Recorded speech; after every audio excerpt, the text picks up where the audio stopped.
Il y a de la vie dans l'Église, hein? Merveilleux.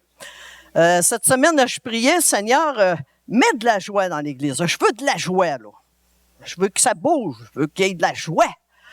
Il y a tellement de choses, des fois, qui nous titillent, que je pourrais dire en bon, une bonne Canadienne. Aujourd'hui, oublions. Laissons-nous porter par peut-être qu'est-ce que Dieu veut nous dire. Et on continue toujours avec la série.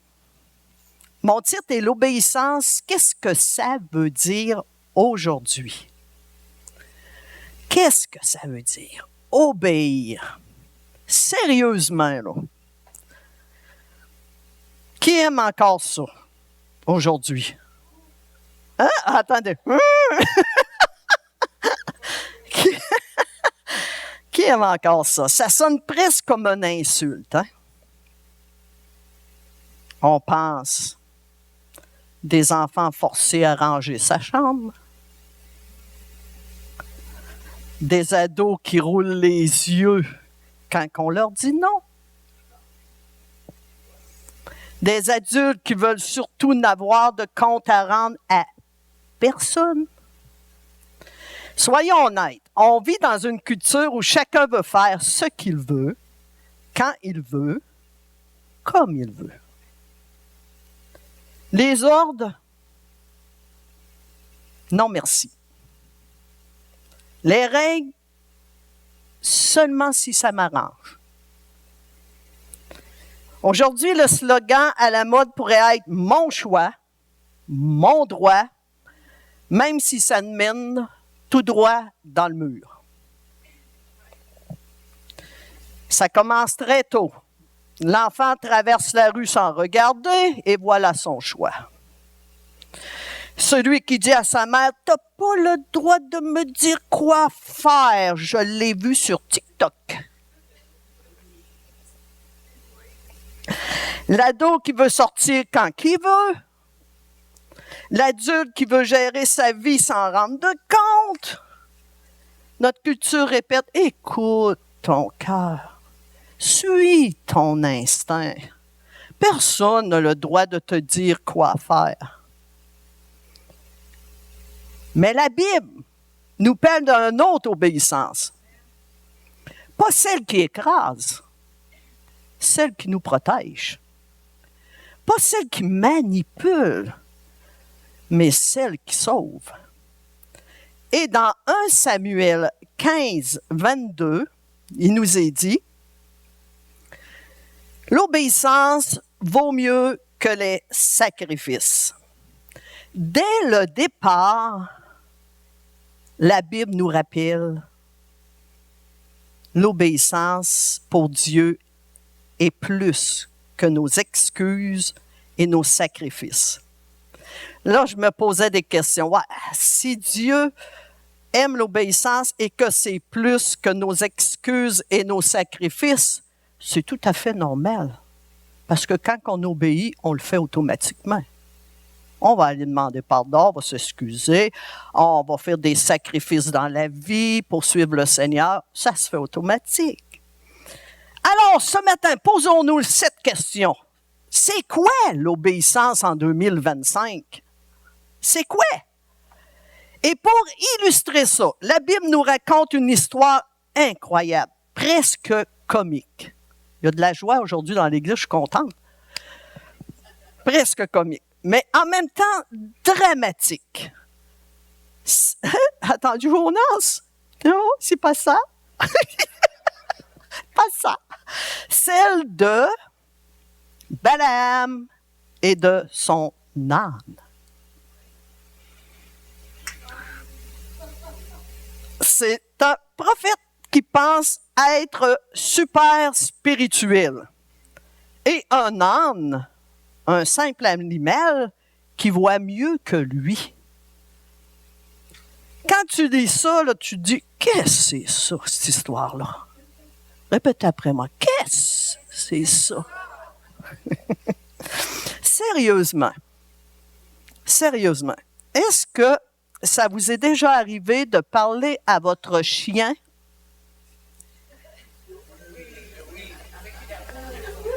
ou à votre chat? OK. Même à votre plante verte. Hey, j'avais monté ça, là. Puis à un moment donné, c'était la journée des plantes. Ben, ça m'est arrivé cette semaine. J'arrive devant ma fougère.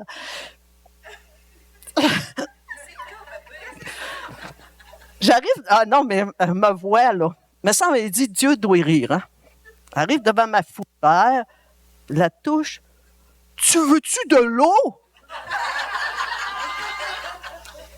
Puis là, je me suis dit, c'est écrit dans mon qu'est-ce que j'ai monté, puis je viens de le faire. Non, mais c'est vrai. C'est automatique, n'est-ce pas? On est là, puis on dit ça.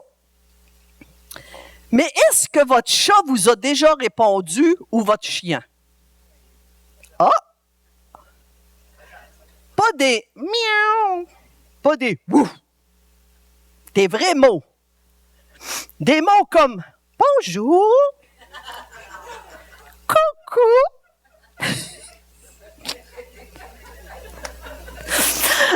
allô, en voyant qu'il est crampé. Bien sûr que non, hein? Ou du moins, c'est ce que nous pensons. Et pourtant, la Bible raconte exactement ça. Une histoire incroyable, presque comique, mais tellement sérieuse en même temps. Ce n'est pas un conte pour enfants, ce n'est pas un film de Disney. C'est dans la parole de Dieu, et si c'est là, c'est pour nous enseigner quelque chose. Sinon, Dieu n'aurait pas permis que ce soit là. Il y a une raison. Alors, allons dans le contexte. Après 40 ans dans le désert, à tourner en rond, à cause de désobéissance et d'incrédulité, Israël arrive près de la terre promise. Il faut dire qu'ils ont tourné 40 ans, dont les premiers n'ont pas atteint la terre promise et Dieu leur avait dit. Mais les autres ont atteint la terre promise. Le roi de Moab, Balak, il panique. Il panique. Israël est trop nombreux, trop puissant. Alors, Balak fait appel à Balaam, un devin célèbre. Il était un voyant, OK, dans le monde. Il était reconnu dans ça. Mais Dieu, quand il décide qu'il va se servir de quelqu'un, il se sert de quelqu'un.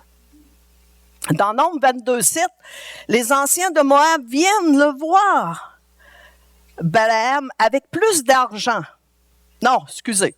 Ils viennent voir avec de l'argent pour la divination, parce qu'ils veulent que Balaam le fasse de la divination. Mais attention, là. Balaam n'est pas un prophète de Dieu d'Israël. OK? Dieu va s'en servir, mais c'est pas un prophète du Dieu d'Israël. Balak espère que Balaam maudira Israël, ce qui affaiblirait le peuple et protégerait Moab. Mais Dieu va s'en servir pour bénir Israël à la place. Il va s'en servir, puis il ne pourra pas dire des choses contre Israël. Et Balaam va annoncer des vérités qu'il n'aurait jamais dites de lui-même. Dieu fait des choses avec Balaam qui devient, à un moment donné, un bout de temps, un prophète de Dieu, parce que Dieu parle au travers de lui. Mais là, je me suis posé la question, comme vous et moi, on trouve ça drôle un petit peu, l'histoire de Balaam, mais je lui ai dit, là, Seigneur, dans la Bible, si on dit, oui, ça vient de toi, si on le voit dans d'autres endroits dans la Bible, bien, j'ai fait mes recherches, puis j'ai trouvé 8 livres dans la Bible dont on parle de Balaam. C'est pas n'importe quoi, là. Si ça serait pas sérieux, on n'entendrait pas parler de Balaam dans 8 livres de la Bible, n'est-ce pas? Et le Nouveau Testament en parle. 2 Pierre 2,15, verset 15, qui va apparaître.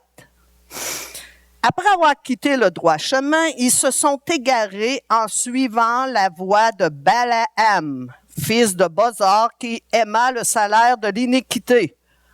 On voit direct là que le cœur de Balaam balance. On peut connaître les choses de Dieu, frères et sœurs, et pourtant être séduit par l'amour de l'argent ou du pouvoir. C'est ça qui a séduit Balaam. Apocalypse 2,15, verset 14. Ce verset-là, il est quelqu'un, là, il décrit, là. Mais j'ai quelque chose contre toi. C'est que tu as là des gens attachés à la doctrine de Balaam qui enseignaient à Balak à mettre une pierre d'achoppement devant les fils d'Israël pour qu'ils mangeassent, pour qu'ils mangent, moi je ne sais pas pourquoi ils mettent mangeassent, puis pour qu'ils mangent des viandes sacrifiées aux idoles et qu'ils se livrent à l'impudicité. L'ivresse. Mangeasse. C'est en masse. OK. Après ça, il y a Jude 11 qui dit « Malheur à eux, car ils ont suivi la voie de Caïn. » Vous savez, Caïn, qui tua son frère Abel. Ils se sont jetés pour un salaire dans l'égarement de Balaam. On voit que Balaam s'est égaré. Ils se sont perdus par la révolte de Corée. Ils se sont révoltés. Voyez-vous, pour Balaam, la parole de Dieu était claire, mais son portefeuille était encore plus fort pour lui. Quand Balak lui demande « Viens maudire Israël », Dieu répond clairement à Balaam dans Nombre 22, 12. « Tu ne maudiras pas ce peuple car il est béni. » C'est clair, c'est net, c'est précis de la part de Dieu. Tu ne feras pas ça. Mais, encore là, il y a, montez ça, puis il y a une image qui m'est venue. Est-ce qu'il y en a qui ont connu le séraphin poudrier? Il y en a qui ont connu ça. Balaam, le séraphin poudrier de la Bible, que je pourrais dire. OK? Je vais décrire un petit peu séraphin. En passant, Marc-André, je ne sais pas si vous en souvenez, Gaston, on avait monté une pièce que ta mère avait écrite pour nous. Hein? Puis c'était Gaston qui faisait viande à chien, Séraphin. OK. Tu sais, c'est un personnage de l'émission québécoise Les Belles Histoires des Pays d'en haut. Moi, j'aimais ça. Je voyais les vieux poêles à bois, puis ces choses-là. Ça me rappelait bien des souvenirs. Mes parents écoutaient beaucoup ça, que beaucoup écoutaient autrefois. C'est un maire de paroisse et un homme riche. Il serrait ses sous comme si sa vie dépendait. En dépendait. Il vivait comme un pauvre. Il préférait accumuler de l'argent plutôt que s'occuper de sa femme, Donna, ou d'aider les gens de son village. Il refusait de dépenser pour la nourriture, le chauffage, même les soins. Je me souviens, Donna était quasiment mourante. Il ne voulait même pas payer un médecin pour les médicaments, parce que ça coûtait de l'argent. Son péché, une obsession maladive pour l'argent. Il la cachait dans une pièce barrée. Son épouse ne pouvait même pas entrer dans la pièce. Elle ne pouvait pas aller faire du ménage, rien. Ben, probablement, moi, si j'aurais rentré dans la pièce, j'aurais fait du ménage, j'aurais sorti quelques poches de... Non, mais c'était des poches d'argent qu'on voyait dans l'histoire, là. Il répétait souvent « mon nom ». Vous vous souvenez de ça? Je ne rajouterai pas l'autre bout. Tu l'avais très bien, Gaston, ça, viande à chien. L'un accumule les lingots, Séraphin. L'autre, Balaam, rêve de récompense et d'honneur. Mais au fond, c'est la même maladie, l'amour de l'argent. Autrement dit, Balaam connaît la vérité, mais son cœur balance. Comme nous, des fois. Hein? Faut être vrai, là. Comme nous, des fois. Nous savons ce que Dieu dit, mais nos désirs nous tirent ailleurs. Qu'est-ce qui fait balancer notre cœur? Le confort, la reconnaissance, l'argent, on pourrait en dire et en dire. Hein? Alors, Balaam décide de partir. Dieu le voit. Dieu voit les cœurs, n'est-ce pas? Et Dieu décide de le bloquer. Bloquer sa route.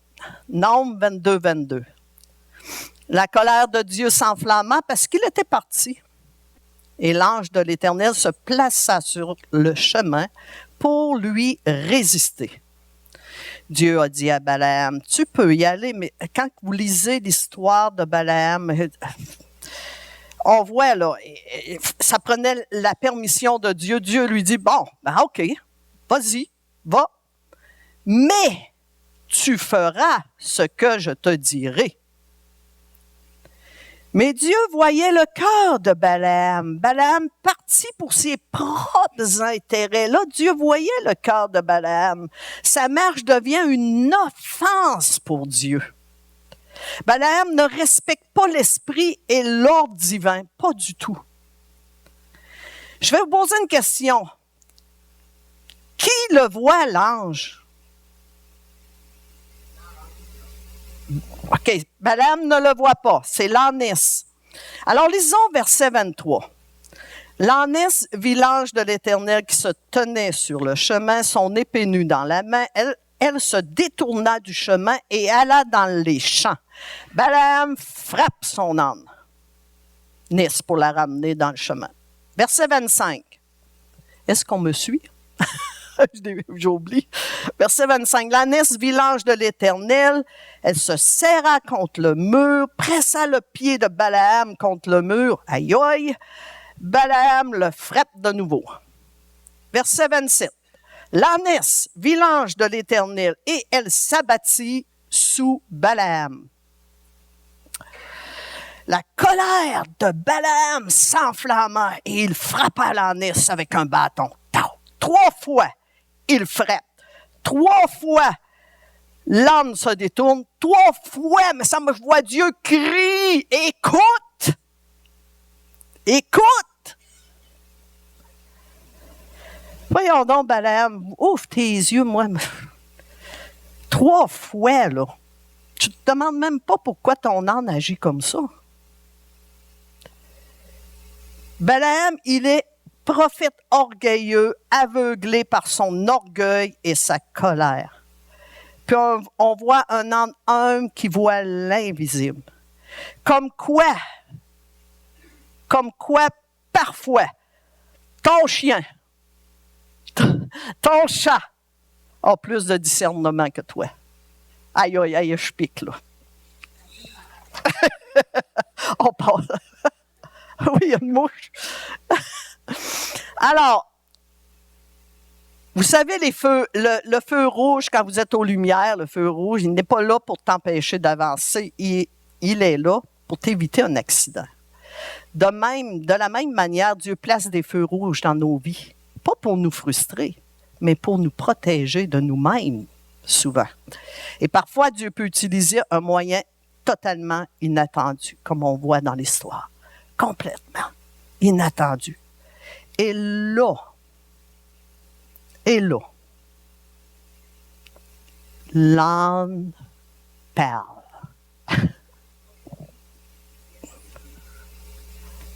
Pas des i-an, des vrais mots. Lisons 28. L'Éternel ouvrit la bouche de l'ânesse. Aïe, aïe, aïe, aïe. Et elle dit à Balaam, que t'ai-je fait pour que tu m'aies frappé 3 fois? Et Balaam répond naturellement, comme s'il parlait à un ami de longue date.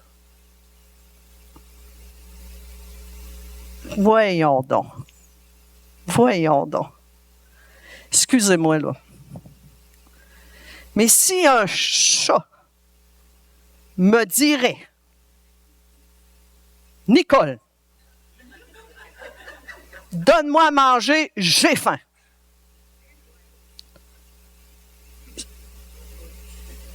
C'est certain, fiez-vous sur moi, que je ne lui donnerai pas à manger. Je serais tombé dans les pommes.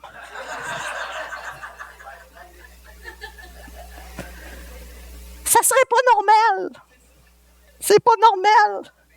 Mais Balaam, lui, continue la discussion comme si rien n'était.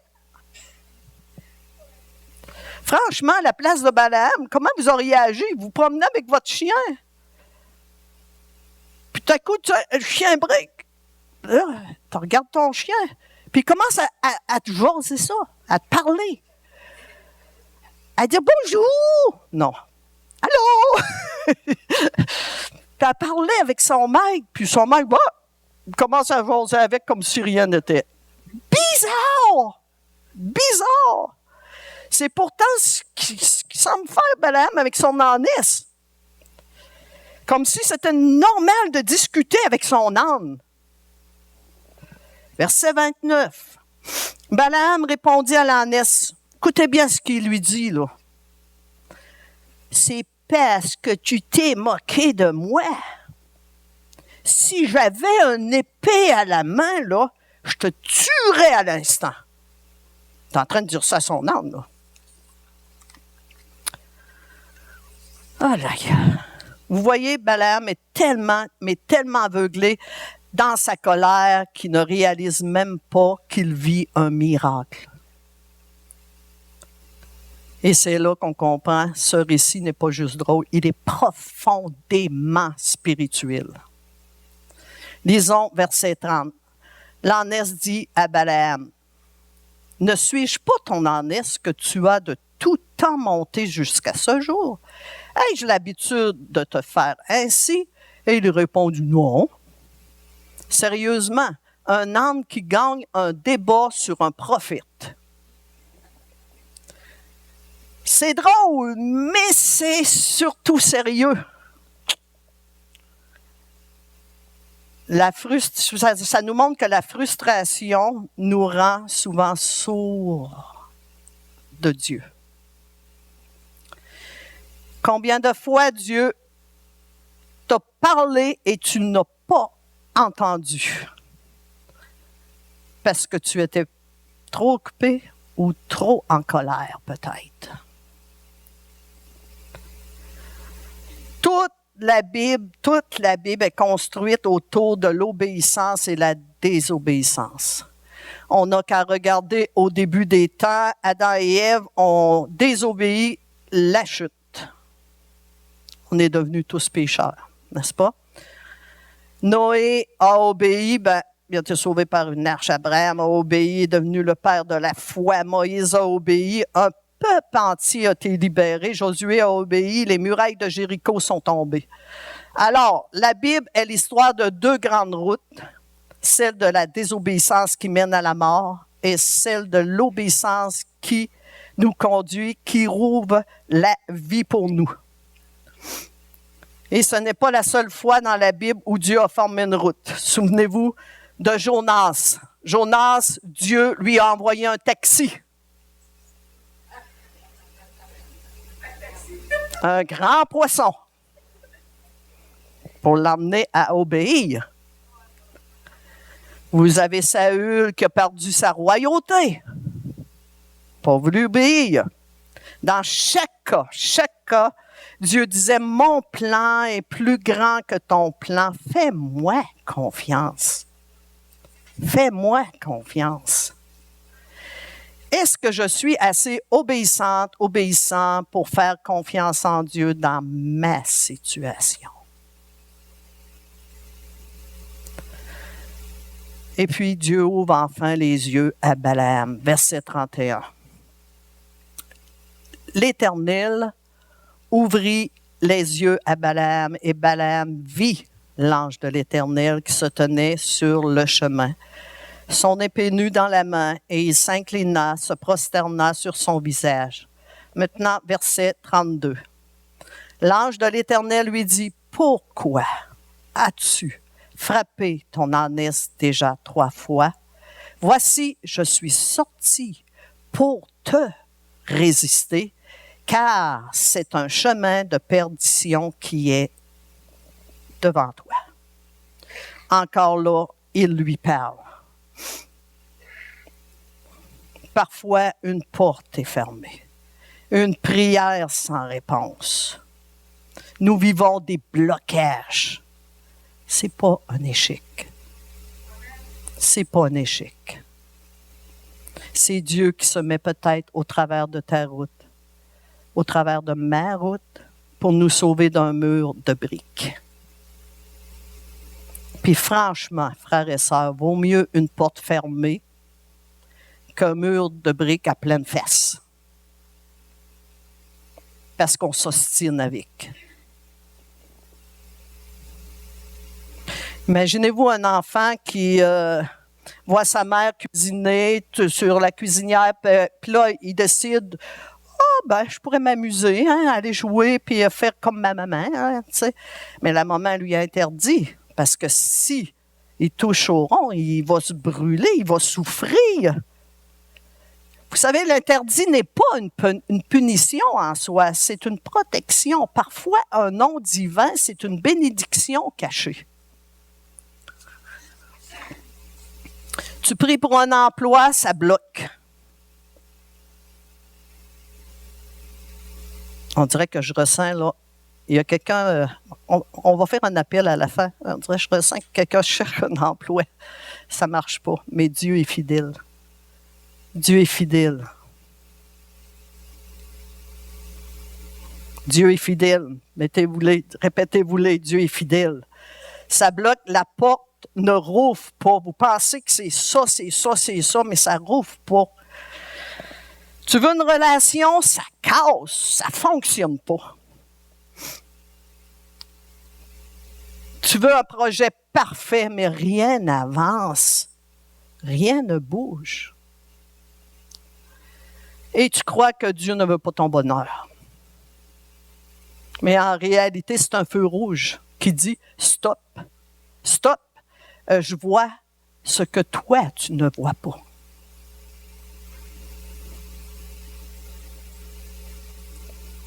J'aime tout le temps me servir de ça. Je ne sais pas pourquoi, depuis quelque temps, le GPS, je ne sais pas, êtes-vous obéissant à votre GPS? Il m'en revient tout le temps, chaque fois, il montre de quoi. Il dit, votre GPS dit, tournez à droite. Mais toi, tu dis, une base va me faire passer, lui, il va me passer par un petit chemin. On va continuer tout droit. Qu'est-ce qu'il fait, le VPS? Il recalcule. Parfois, Dieu fait pareil avec nous, hein? Tu rates ta sortie. Tu t'ostines. Tu tiens tête. Tu rates ta sortie. Mais Dieu, il recalcule. Plus on obéit tôt, moins le chemin est compliqué et pénible. Si tu continues tout droit, Dieu va recalculer. Mais pourquoi ne pas tourner dans les premières instructions quand le GPS vous dit de continuer, de tourner à droite? Pourquoi s'ostiner? Pourquoi ne pas obéir tout de suite? Vous voyez des sourires à vous le dire.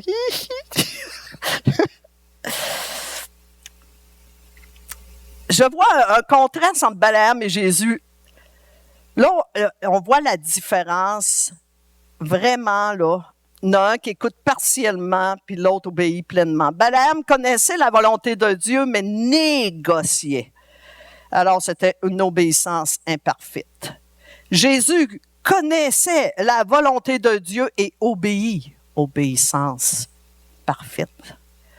Dans Matthieu 26, 39, c'est pas sur l'écran. C'était dit, Jésus dit, non pas ma volonté, mais la tienne.